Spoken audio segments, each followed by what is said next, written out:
성경 본문을 보도록 하겠습니다. 마태복음 1장 1절.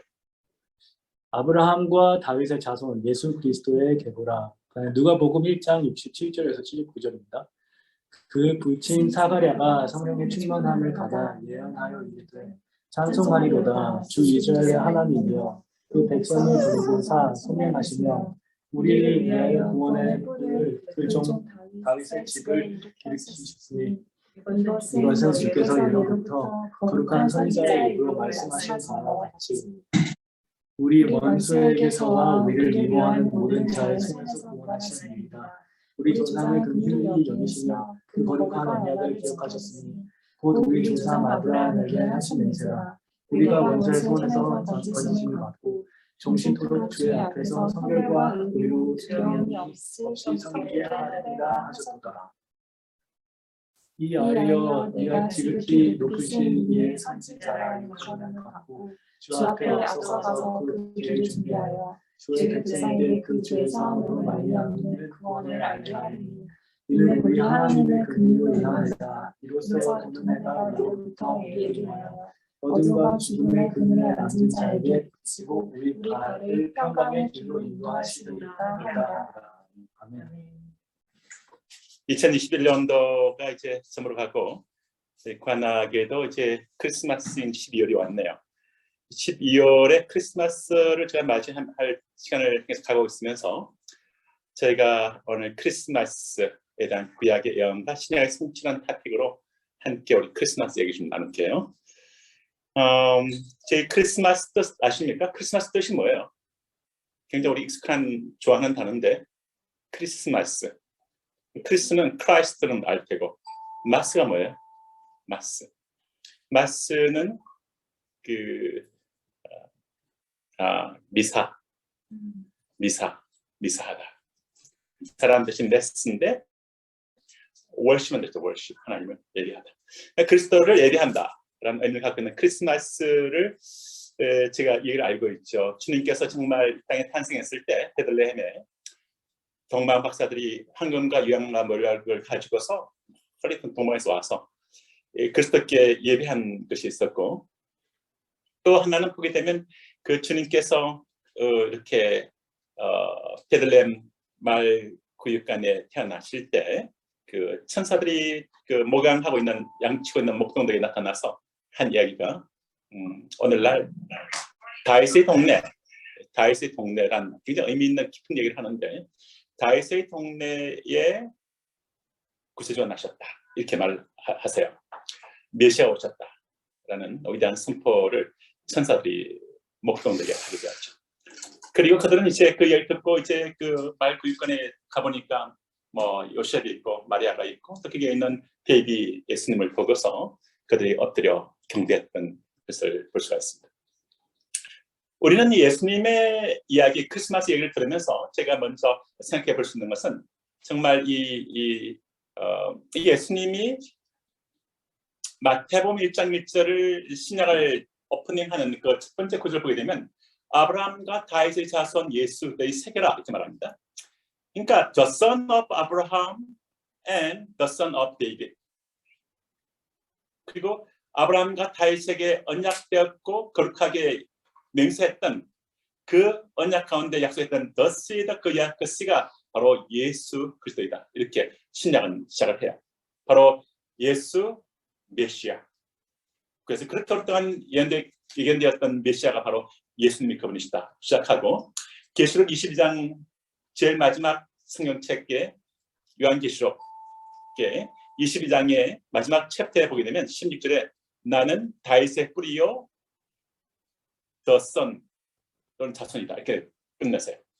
굉장히 우리가 뭐 이렇게 고차원적 이건 방정식인데 어떻게 다윗에 뿌리면서도 자손인가 말이죠. 다윗의 모든 것을 가능케 했던 그것이 하나 주님 예수님이시고 그리고 다윗의 그 집안에서 태어난 약속됐던 그 메시아 곧 나 예수다 이 말씀을 좀 하시고 있는 거죠. 제가 크리스마스 얘기를 하면서 제가 지금 정말 이게 예수님의 그 크리스마스 얘기를 하면서 저희들은 창세기를 생각해 보게 됩니다. 창세기를 생각하게 돼요. 왜냐하면 우리가 정말 크리스마스에 우리가 몸을 담고 있을 때 뭐 그게 있는 어떤 뭐 추리라든지 쏟아지는 어떤 눈이라든지 어떤 뭐 거기에 있는 많은 소재들이 다 하나님의 창조 작품들 가운데 있는 거 아닙니까? 그래서 창세기 1장 1절 보면 태초에 하나님이 천지를 창조하세요. 그런 다음에 하신 말씀이 보시기에 좋았다 그랬어요. 히브리 말로 토프 정말 좋았던 거예요. 정말 제가 한 번은 영국에서 집회를 끝내고 이렇게 뉴 잉글랜드에 있는 보스턴 저희 집을 가는 길에 비행기가 그날 좀 이렇게 연착이 돼서 우리가 다 레이캐비크라는 어떤 아이슬란드에서 제가 하루를 이렇게 머물게 됐었는데 거기서 이제 호텔을 잡았었어요. 그래서 보니까 밤에 이렇게 보니까 그게 막 그 이렇게 그 오로라가 이렇게 막 떠오르는 66도 북위 66도의 그런 섬이었어요. 참 그 오로라를 창조하신 하나님 그리고 또 정말 이 적도에 있는 탄자니아라는 곳을 한번 제가 거기다 이제 중학교를 세운 일이 있어서 갔다가 그래서 이제 집회 다 끝났고 학교 세운 일도 돕고 그 다음에 하루 시간 내서 거기 있는 열대 섬에 가서 데려와서 저들께 이렇게 바다를 보여줬는데 바다에 이렇게 내려서 보니까 이렇게 끼고서 내가 보니까 엄청나게 아름다운 열대 물고기들이 수영하고 있는 걸 봤어요. 그래서 헤엄치고 있는 걸 봤습니다.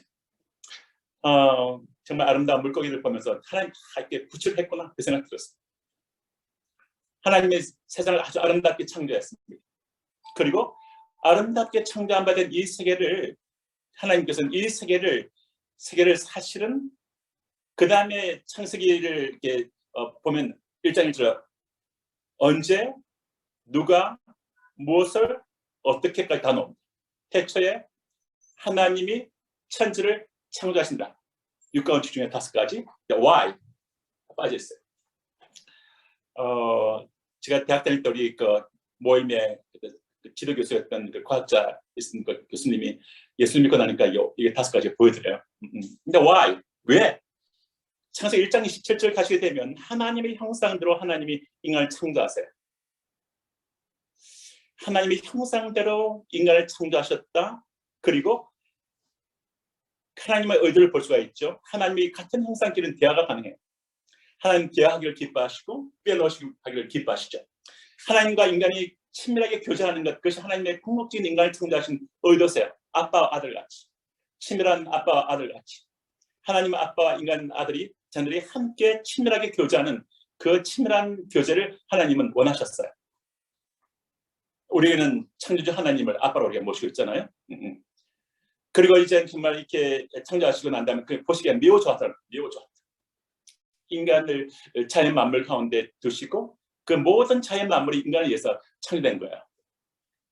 그런데 정말 아기가 태어나기 전에 부모들이 막 정성껏 뭐 아기를 위해서 뭐 이렇게 이쁜 침대를 준비하고 옷을 준비하고 또 조명 뭐 벽지 뭐 음악 뭐 젖병까지 다 준비하는데 궁극적으로 뭘 위해서 있는 겁니까? 아기를 위해서 있는 거죠. 그 하나님은 온 천지 만물을 굉장히 아름답게 창조하셨는데 그래서 인간을 위해서 있는 거예요. 인간의 돈을 위해서 있는 거 아니고 인간의 금덩을 위해서 있는 거 아니고 인간은 다른 어떤 피조물을 위해서 있는 것이 아니에요. 인간은 오직 하나님의 아름다운 교제를 위해서 있는 그 존재고 그리고 인간은 주신 바 된 천지 만물을 누리도록 하나님이 선물로 주신 거예요. 그래서 정말 건강한 신앙은 하나님과의 친밀한 교제를 갖는 것이고 그리고 하나님의 정말 이 공동체 안에서 하나님의 사람들과 아름다운 교제를 하는 것이고 더 나아가서 주신 바 된 자연 만물을 아름답게 때를 따서 누리는 그래서 하나님 기뻐하시죠. 근데 이렇게 아름답게 창조한 바 된 세상과 우주 만물과 인간이 세계가 같이 응케가 나기 시작했어요. 어떤 일로? 창세기 3장을 보시면 1절부터 5절까지 정말 옛뱀이 사탄이 말하기를 이렇게 유혹해요. 너가 하나님을 거부해라. 하나님을 밀어내라. 인생에서. 그리고 너 자신이 너 인생의 하나님 되라. 이렇게 유혹을 했어요. 너 하나님 거부하고 너 자신이 하나님 같이 되라. 하나님 되라. 이렇게 얘기했어요. 인본주의 뿌리죠, 이게. 그런데 인간이 하나님을 떠났을 때 자유롭게 생각하는데 문제는 그게 아니었어요. 사단이 용이 그 발톱 아래 인간을 지배하기 시작했습니다. 그래서 이 정말 이렇게 죄의 총이 되고 사람들이 이 흑암의 건설하는데 갇히게 되고 죽음을 두려워하는 존재가 되었습니다. 그래서 성경 말하기를 창세기 3장 17절 보게 되면 땅은 너로 인해서 저주를 받고 종식토록 수고하여야 그 소산을 먹으리라 하신 말씀이 있는데 땅이 너에게 가시 덤불과 웅덩이가 되겠다 이렇게 말씀을 하세요. 이 땅이 이렇게 뭐 코로나가 있고 이 땅에는 많은 가시 덤불과 웅덩이가 있는 많은 이유들이 바로 아담이 하나님을 밀쳐내고 내가 내 인생의 주인이 되겠다. 내가 하나님 되겠다는 그로부터 이 모든 문제가 발생되기 시작합니다. 3장 24절 보게 되면 하나님이 그 사람을 에덴에서 쫓아냈어요. 왜? 범죄한 상태에서 인간이 영원한 영생을 살게 되면 그건 저주잖아요. 그래서 인간을 쫓아내시고 생명나무의 길로 가는 길을 천사를 보내서 지키게 하셨어요. 그리고 하나님은 인간의 내면을 이 인간에 있는 이 저주의 굴레 속에 있는 죄의 총이 되어 있는 사망을 두려워하는 흑암의 근성한테 갇혀 있는 인간을 주님께서는 이 해방시킬 계획을 드러내 보이세요. 그것이 창세기 3장 같은 장에서 범죄했던 그 챕터에서 3장 그 다음 말씀을 보게 되면 그 다음 PPT 보시게 되면 이제 정말 주님께서 다음 PPT를 보시면 주님께서 이제 아담에게 말씀했어요. 너의 후손 가운데서 자녀가 태어날 텐데 그 자녀가 이 사탄의 머리를 크러쉬할 것이다. 인간을 짓누르고 인간의 흑암의 근성 가운데서 있는 이 흑암의 근성을 머리를 깨트리겠다. 이렇게 말씀하세요.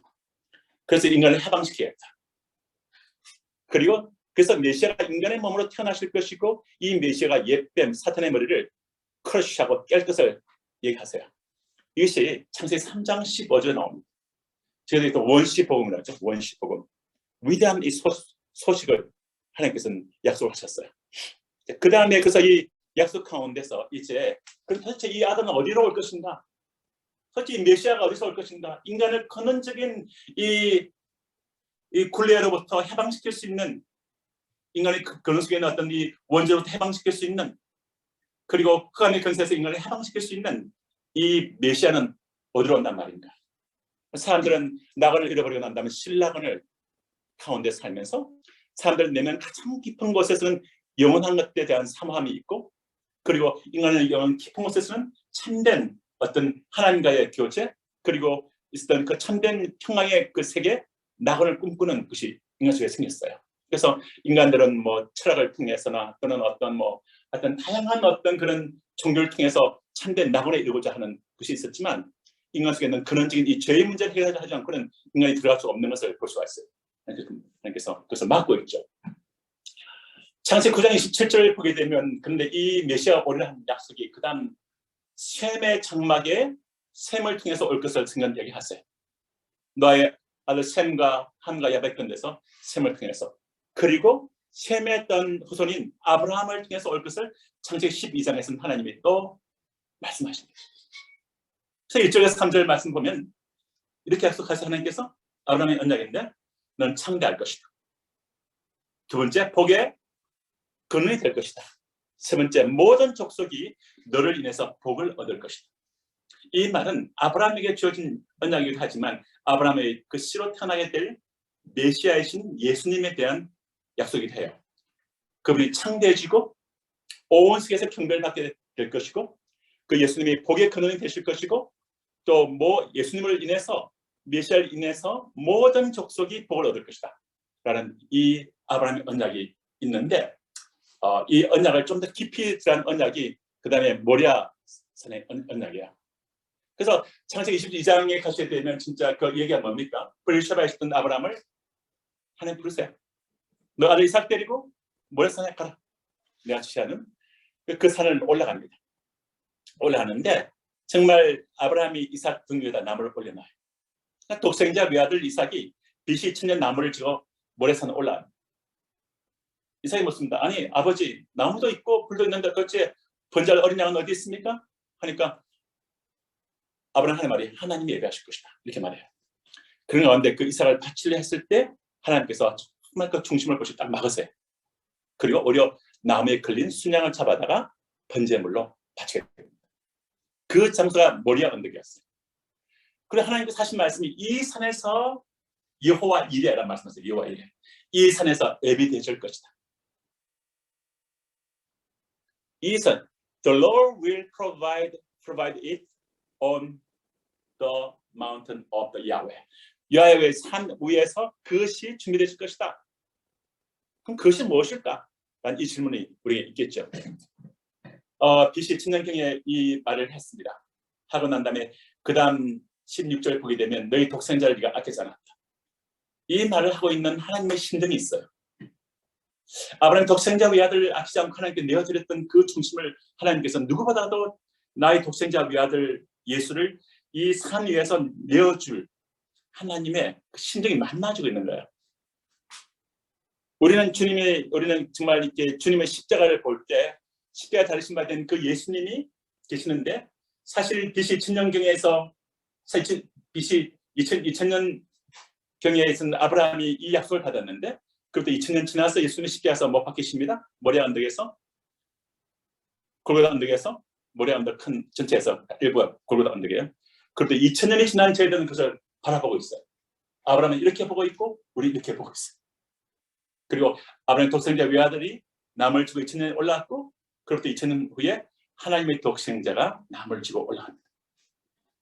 독생자를 아끼지 않았던 하나님의 심정이 나타나죠. 17절 18절 말씀 창세기를 보게 되면 너희 시로 크게 성하여 하늘의 별같이 바닷가에 모래가 같게 하리라. 두 번째 너희 시가 그 원수의 사단의 권세를 깨뜨릴 것이다. 문을 얻으리라. 세 번째 너희 시로 말미암아 하늘 아래 모든 민족이 복을 얻겠다. 라는 이 말씀 통해서 이 아브라함의 the seed라 your seed라는 게 되게 싱귤러를 단수로 나옵니다. 그 씨가 하나의 불같이 될 것이고 그 씨가 대적의 문을 얻고 그 씨로 하늘 아래 만민이 복을 얻을 것이다. 라는 이 말씀으로 이렇게 제가 읽을 수 있어요. 물론 그 아브라함의 육적인 조선들이 있죠. 하나님 그렇게 해서 이제 아브라함의 언약 가운데 우리가 마태복음 1장 1절 읽을 때 The Son of Abraham, Jesus Christ라는 이 말이 딱 거기서 우리는 읽어낼 수 있어요. 두 번째는 The Son of David입니다. 다윗의 그 아들.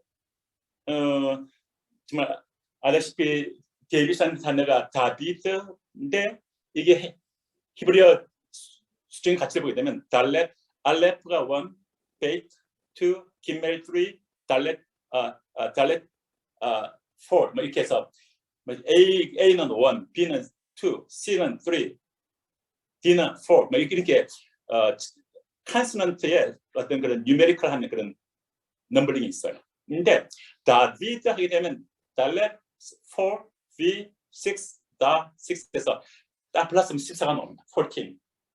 그런데 마태복음 1장을 딱 읽어보시면 아브라함과 다윗의 자손 예수를 세계를 하고 난 다음에 아브라함부터 쫙 가서 다윗까지 다윗에서 발론 이그 때까지 발론 이그에서 다시 해서 각각 14대가 14대 참 그래서 마태복음 1장 17장 14대씩 되는 것을 얘기해요.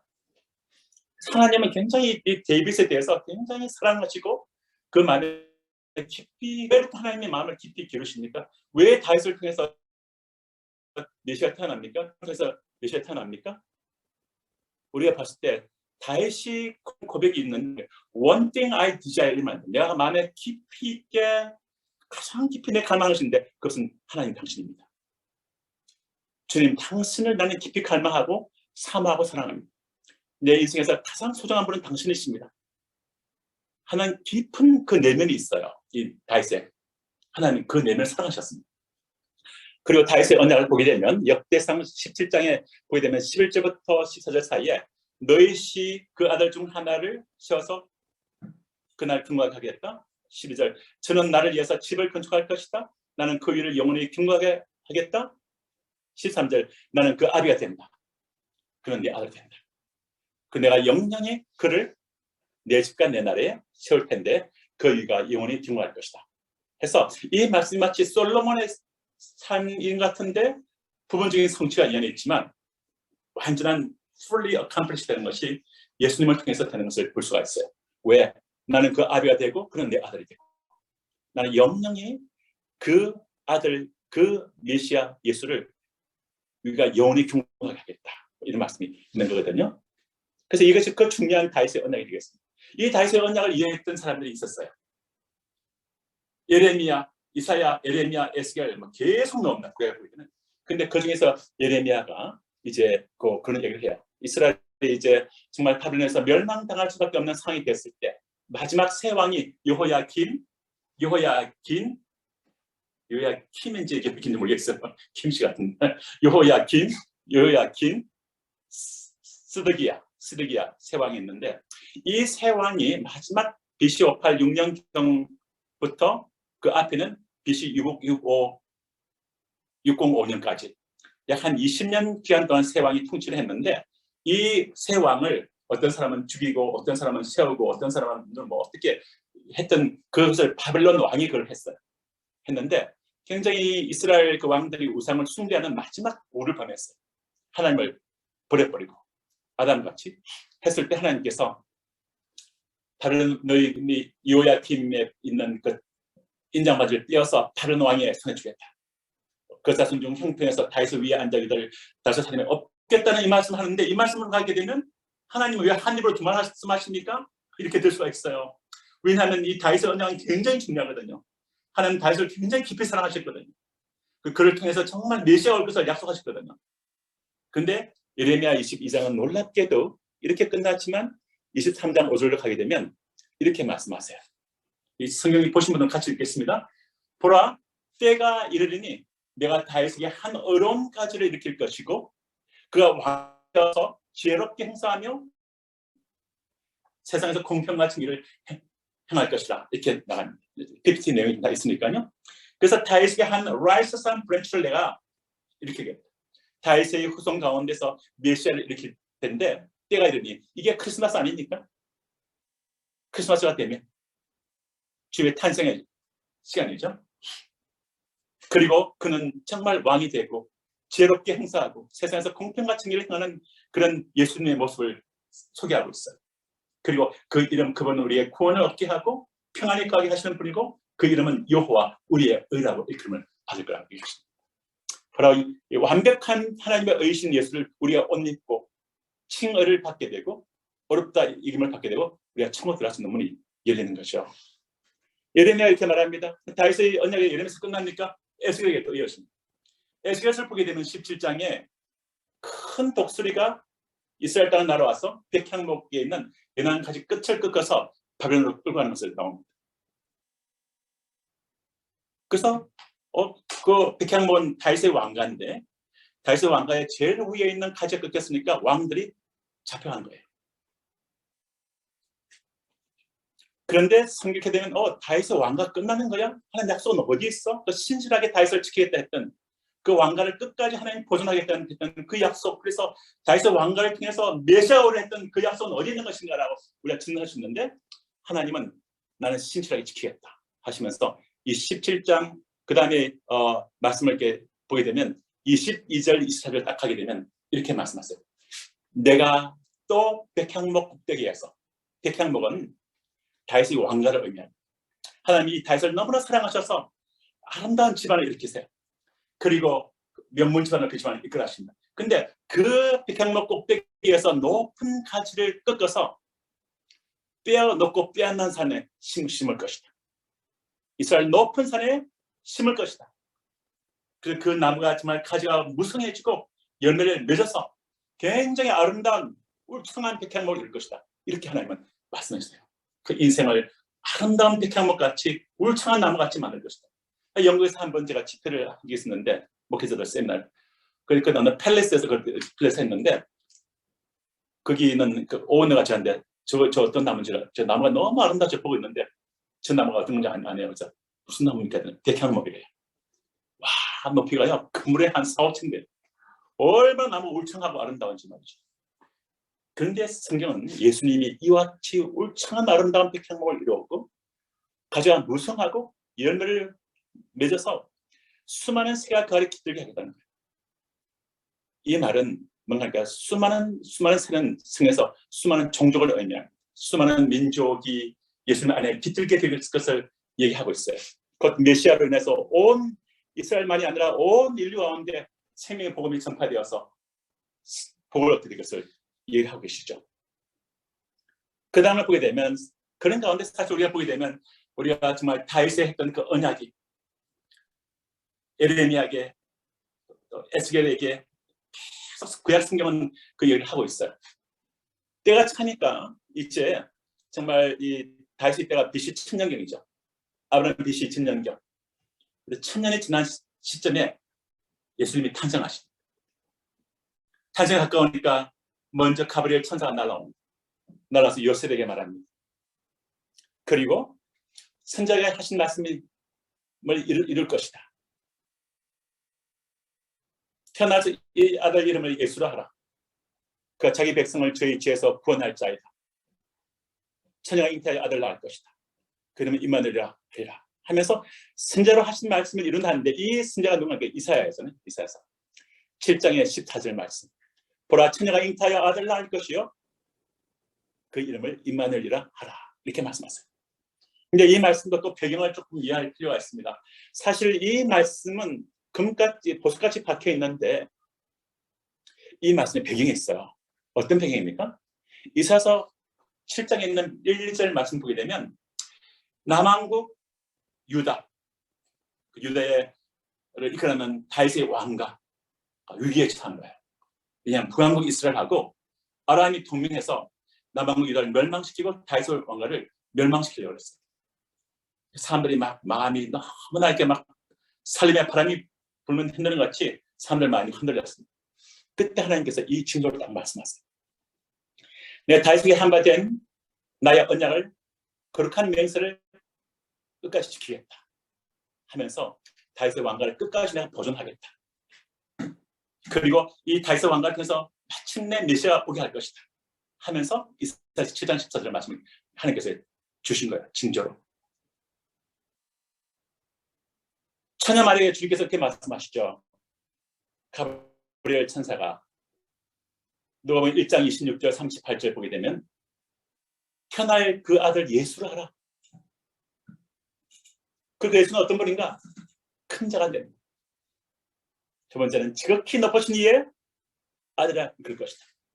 세 번째 하나님께서 다윗의 위를 자기가 약속했던 그 메시아잖아요.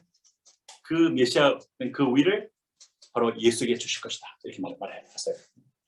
그 다음 말씀을 보게 되면 이 가브리엘 천사에게 했던 이 정말 예수님이 태어날 것을 얘기했는데 또 보면은 그 세례 요한의 아버지인 스가랴에게 또 하나님께서 말씀하십니다.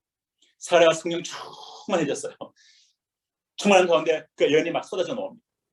하는 말이 우리를 위해서 구원의 뿔을 그 종 다윗의 집에 이렇게 말합니다. 다윗이 했던 그 언약을 스가랴도 성령 충만한 가운데서 하나님께서 스가랴를 또 말씀하세요. 다윗의 집에 계십니다. 그렇게 하는 예언자 입으로 말씀하신 바와 같이 우리를 원수계수와 우리를 미워하는 모든 자의 손에서 구원하시는 분인데 우리를 주님의 손에서 빼앗을 자가 없다고 말씀하시는 거죠. 우리 조상을 긍휼히 여기시며 그 거룩한 언약을 기억하셨는데 그것이 뭔가 하니까 우리 조상 아브라함에게 맹세하신 맹세. 그 스가랴의 입에 성령 충만한 가운데 흘러나온 그 예언을 보게 되면 다윗의 언약이 흘러나오고 아브라함 언약이 흘러나옵니다.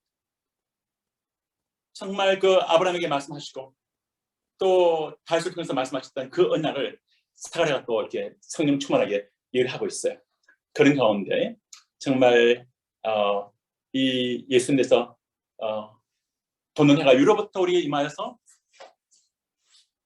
어둠과 죽음의 그늘에 앉은 자에게 비춰서 우리 발을 평강의 길로 인도하시겠다는 말씀합니다.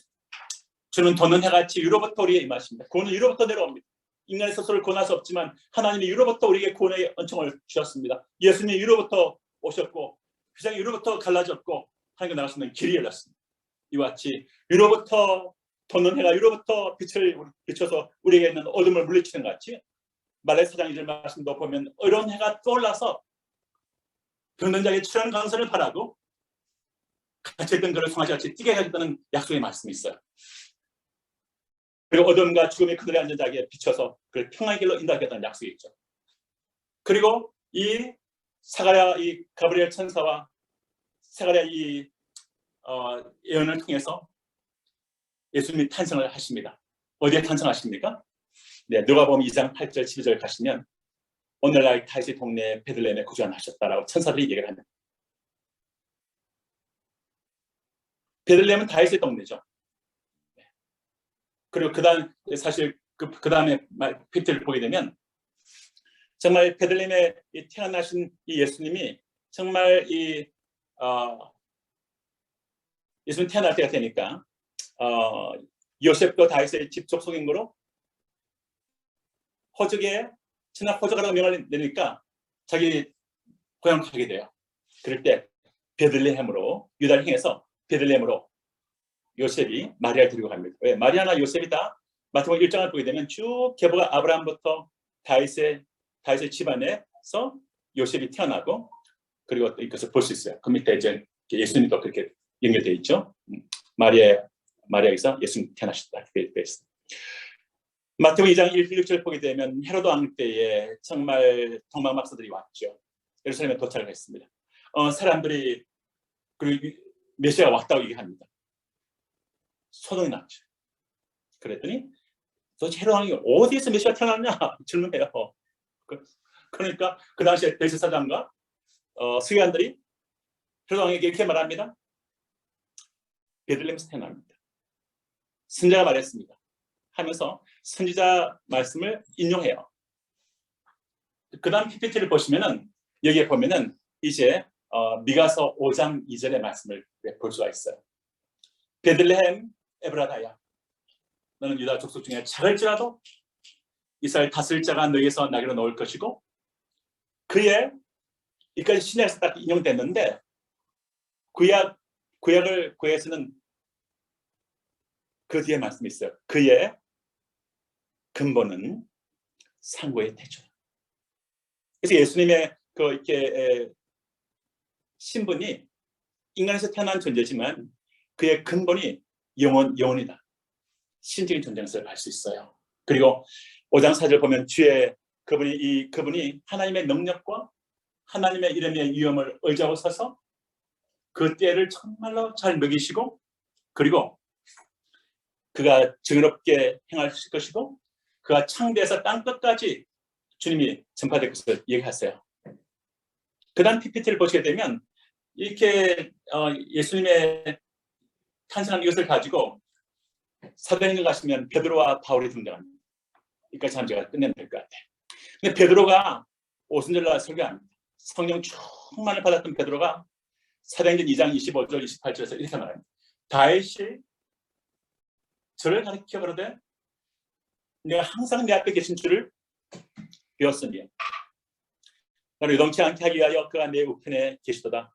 이러므로 내 마음이 기뻐하였고 내 입술도 즐거워하였으며 육체는 희망에 거하리니 이는 내 영혼을 음부에 버리지 아니하시며 그레이브 무덤에 주의 거룩한 자로 쓰금을 당치 않게 하실 것이고 주께서 생명의 길로 내게 보이셨으니 주의 앞에서 나로 기쁨이 충만하게 하시로다. 하고 다윗이 그 예수를 가리켜서 말했다 하면서 그 다음에 베드로가 이어서 설명을 들어갑니다. 내가 조상 다윗에 대해서 담대 말할 수 있다. 조상 다윗이 죽어서 장사되어 금요 오늘까지 예루살렘 물중에 있다.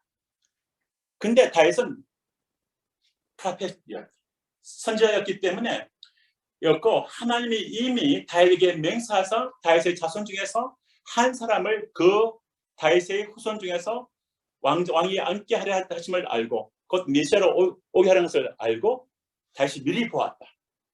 뭘 미리 보았는가? 그리스도의 부활하심을 봤다. 죽으시고 부활하셔서 보았다는 거죠. 다윗이. 하나님은 정말 다윗 사랑했던 것 같아요. 굉장히 깊이 있게 자신을 계시해 보십니다. 정말 다윗의 마음이 그랬죠. 주님께서 One thing I desire. 내가 정말 한 가지 깊이 갈망하는 것이 있다면 내 마음의 첫 번째요. 내가 가장 깊이 있게 갈망하는 것이 있다면 예수님, 내가 당신이십니다. 이거죠. 제가 정말 주님이 부활하심을 말하되 제가 예수님이 엄부의 부름이 되지 않고 육신의 썩음을 당하지 아니하리라 하더니 이 예수를 하나님이 살리셨다고 말합니다. 그러면서 베드로와 함께 했던 사도들이 우리가 다 예수 부활의 증인들이다 라고 얘기를 해요. 그 다음 말씀을 보시게 되면 바울이 비시디아 안티옥 회당에 갔을 때 모여있는 유대인들과 하나님을 경외하는 유대에 입교했던 이방인들 앞에서 말씀을 증거할 때 구약 말씀을 딱 인용하는데 이 말씀을 인용하세요. 사도행전 13장 33절 38절 보게 되면 하나님께서 죽은 자 가운데서 예수를 일으켜서 다시 썩음을 당하지 않게 하실 것을 가르쳐 가사대. 그 다음에 이제 중요한 말 합니다. 잘 들어보세요. 내가 다윗의 거룩하고 미쁜 은사를 너희에게 주리라 하셨으니 이 다윗의 거룩하고 미쁜 은사예요.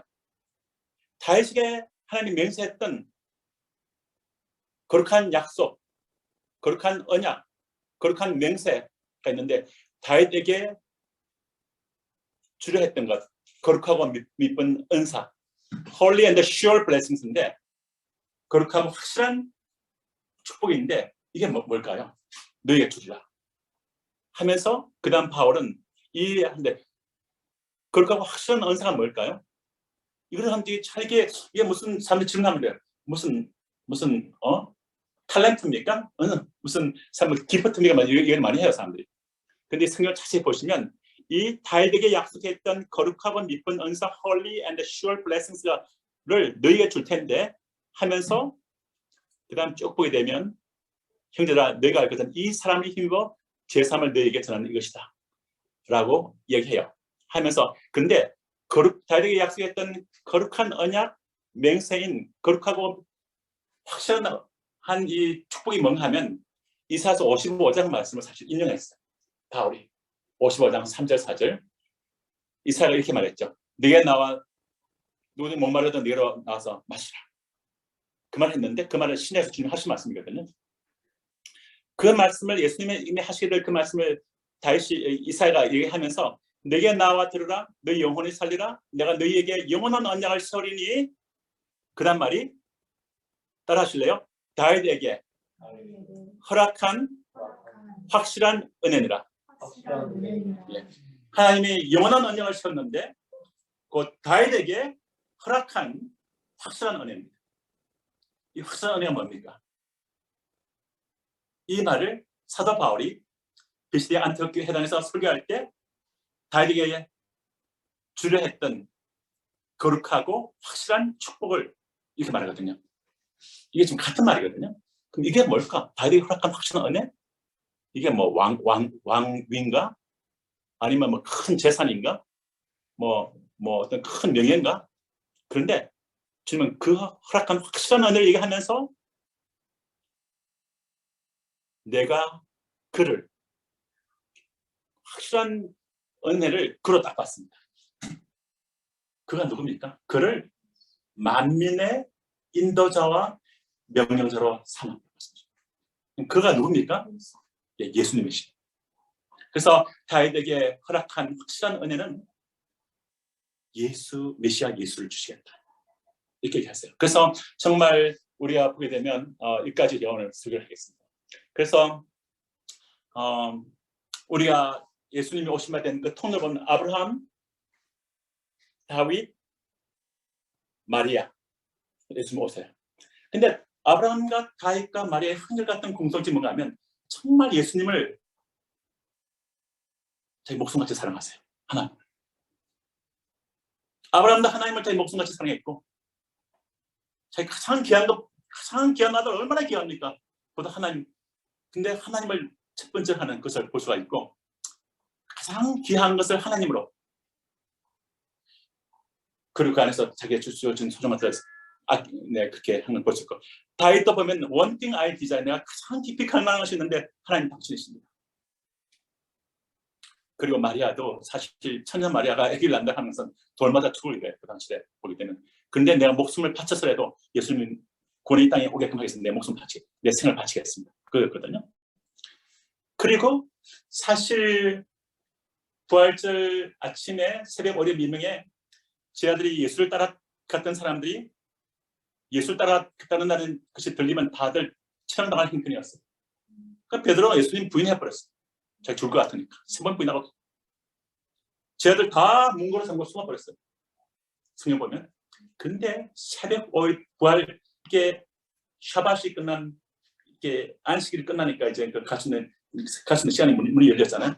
근데 그 시간에 새벽에 이렇게 달려가는 여인이 있어요. 새벽에 여명을 하려면서 이슬을 차면서 그 예수님을 향해서 가는 마리아를 볼 수가 있습니다. 그래서 이 마리아에게서 우리는 정말 그 주님께서 그 마리아가 주님께 가죠. 갔더니 무덤에 보니까 돌이 굴러졌어요. 예수는 없어요. 바깥에 봤더니 동산지기가 있는 것 같아요. 이렇게 말합니다. 눈물을 흘리면서 마리아 말합니다. 나의 주님이 어디 갔습니까? 그러면서 하는 말이 이렇게 말해요. Give me Jesus. 이렇게 말해요. Give me Jesus. 나에게 예수를 주시오. 저는 진짜 이게 어떤 이 마리아 안에 있는 이 영성, 부활의 주님은 그 마리아에게 다시 부활을 첫 번째 계시해 보이시죠. 그래서 아브라함, 다윗, 예수님의 어머니 마리아, 그리고 또 우리가 지금 이렇게 새벽 부활을 첫 번 먹게 했던 그 마리아를 봤을 때 그 크리스마스 선물로 오신 받은 그 예수님을 우리 가운데 오시도록 했던 어떤 그 하나님의 사람들을 보게 되면 그들 마음에 one thing I desire 이게 있어요. 내 마음에 가장 깊이 갈망하는 것이 있는데 바로 예수님 당신이십니다. 이게 간에 있어요. 우리가 이 정신을 크리스마스에 맞이하면서 우리가 그 마음을 우리 마음에 깊이 끌어안고 함께 이 길을 줄 따라가시기를 주님으로 축원합니다. 아멘.